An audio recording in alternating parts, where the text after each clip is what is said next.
Al otro lado de la ría se asientan las localidades de Moaña y Cangas, el municipio.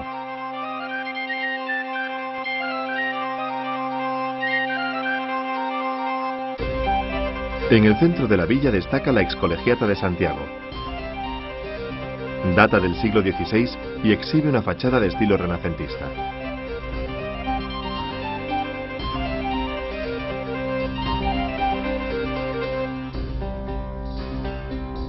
En su paseo marítimo se encuentra la Capilla del Hospital, emblemático monumento del siglo XVIII.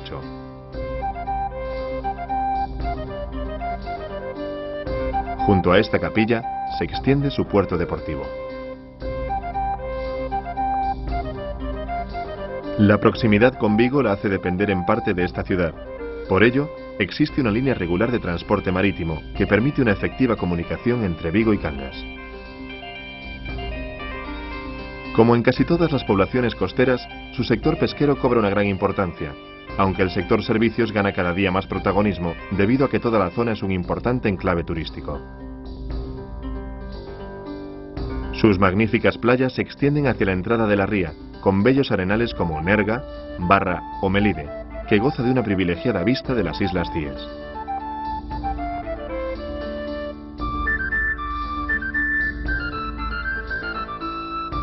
La mansedumbre de estas aguas se ve bruscamente interrumpida por los abruptos acantilados de Cabo Home, en el que las olas baten con furia contra la costa.